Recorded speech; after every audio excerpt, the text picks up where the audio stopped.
Continuamos con el análisis de los alcances principales del delito de parricidio. El delito de parricidio se encuentra previsto en el artículo 107 del Código Penal.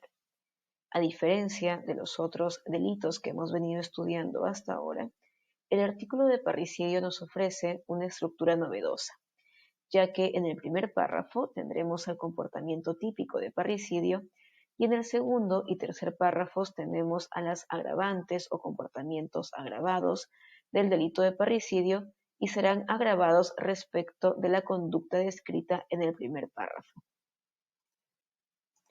Leamos juntos este artículo. El que a sabiendas mata a su ascendiente, descendiente, natural o adoptivo, o a una persona con quien sostiene o haya sostenido una relación conyugal o de convivencia, será reprimido con pena privativa de libertad no menor de 15 años.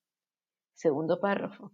La pena privativa de libertad será no menor de 25 años cuando concurra cualquiera de las circunstancias agravantes previstas en los numerales 1, 2, 3 y 4 del artículo 108. Como ya hemos tenido ocasión de señalar, el artículo 108 hace referencia al homicidio calificado. Tercer párrafo, en caso de que el agente tenga hijos con la víctima, además será reprimido con la pena de inhabilitación prevista en el inciso 5 del artículo 36. Empecemos identificando el bien o los bienes jurídicos protegidos por el delito de parricidio. El delito de parricidio protege dos bienes jurídicos, con lo cual estamos ante un delito pluriofensivo. En primer lugar, la vida humana independiente, pero en segundo lugar se encuentran protegidos las situaciones de familiaridad y o relaciones de filiación.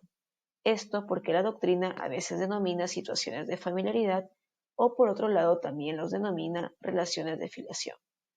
Desde nuestro punto de vista, efectos de este curso, consideramos que lo que se busca proteger es la concepción idealizada del vínculo de familiaridad que debe existir entre los miembros de una familia. ¿Y por qué hacemos referencia a una concepción ideal de protección? Porque si recordamos la grabación anterior, puede ocurrir que los miembros de esta familia tienen o presentan escenarios de violencia familiar, con lo cual, si la protección fuera respecto a lo que realmente existe en esta familia, podríamos decir que no existe ningún bien jurídico digno de protección en lo concerniente al vínculo de familiaridad. ¿Y ello por qué? Porque podríamos afirmar que no existe dicha relación a la fecha en los integrantes de esta familia. No obstante, si por el contrario abogamos por un vínculo de familiaridad ideal, es decir, aquello que se espera que tengan los miembros de una familia, pues entonces tranquilamente podemos afirmar que este debe ser el segundo bien jurídico protegido por el delito de parricidio. Pasemos ahora a analizar los alcances de la tipicidad de este delito.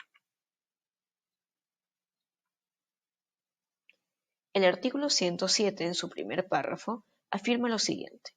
El que, a sabiendas, mata a su ascendiente, descendiente, natural o adoptivo, o a una persona con quien sostiene o haya sostenido una relación conyugal o de convivencia, sea reprimido con pena privativa de libertad no menor de 15 años. Pues bien, ¿qué es lo que distingue al delito de parricidio de los demás delitos de homicidio que hemos visto hasta este momento? La característica principal del delito de parricidio se encuentra en la condición especial que debe tener el sujeto activo y también, de forma correspondiente, en la condición específica que debe tener el agraviado o la agraviada de este delito. Así, por ejemplo, si es que afirmamos que estamos ante un supuesto donde se ha dado muerte a un descendiente, pues en contramedida el sujeto activo tendrá que ser ascendiente del mismo. Si afirmamos que se ha atentado contra la vida de un ascendiente, pues tenemos que afirmar en contramedida que quien ha dado muerte a su ascendiente no es nadie más que el descendiente. Lo mismo respecto a los cónyuges o excónyuges y a los convivientes o exconvivientes. El tipo penal además se adelanta en señalar que cuando estamos ante la figura de ascendientes o descendientes, estos pueden ser de carácter natural o adoptivo. La norma penal no señala si la adopción debe haber sido dada de forma legal o lícita a efectos de configurar este delito. Por lo que, desde mi punto de vista, considero que siempre debe buscarse esta relación material que deben existir entre padres e hijos. ¿Esto por qué? Porque puede ocurrir que, por ejemplo, alguien de muerte a aquella persona que considera su madre o su padre, pensando que es su descendiente biológico, es decir, su descendiente consanguíneo. Sin embargo, de repente, como consecuencia de este nefasto hecho, es que logra verificar que esta persona siempre fue adoptado o adoptada. No obstante, ello no es pretexto para afirmar que en estos casos corresponderá un parricidio, toda vez que la relación material que había entre ascendiente y descendiente era finalmente la reconocida por ambas partes.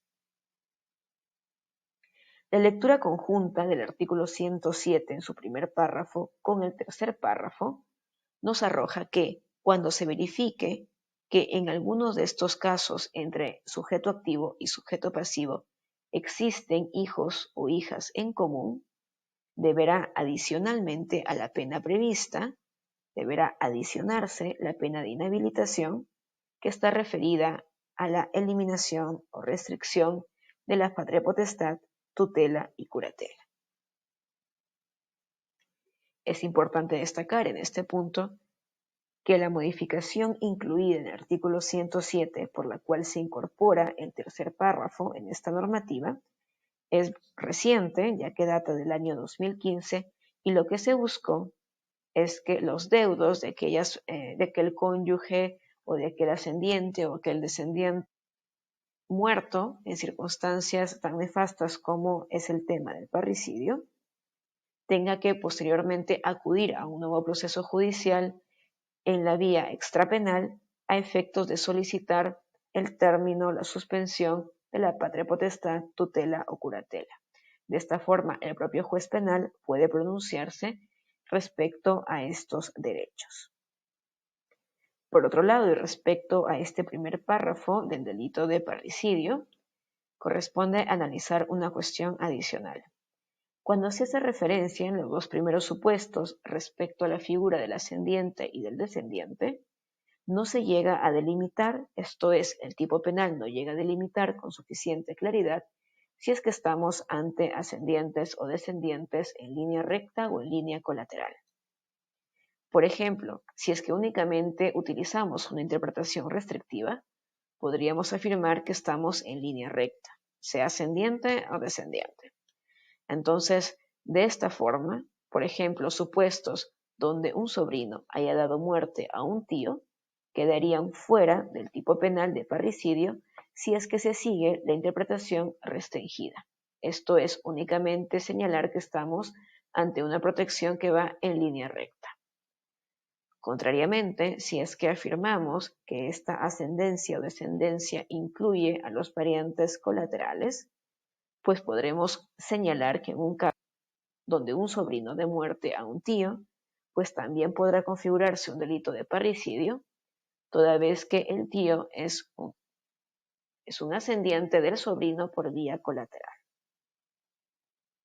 La jurisprudencia sigue una interpretación restringida de este tipo penal a efectos de verificar una línea recta ascendente o descendente, mientras que, desde mi punto de vista, considero que no existe ningún impedimento para afirmar que podríamos también comprender aquellos supuestos de líneas colaterales.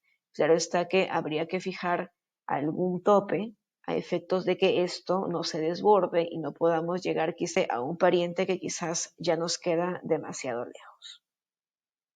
Pasando al segundo párrafo del delito de homicidio, este segundo párrafo afirma lo siguiente: la pena privativa de libertad será no menor de 25 años cuando concurra cualquiera de las circunstancias agravantes previstas en los numerales 1, 2, 3 y 4 del artículo 108.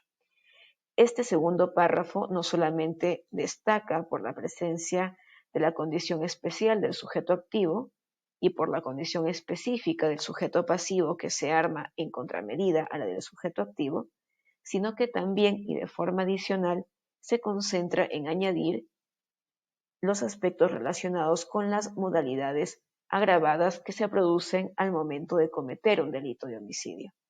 Como tuvimos ocasión de analizar, el artículo 108 del Código Penal establece algunos supuestos agravados referidos a la modalidad comisiva.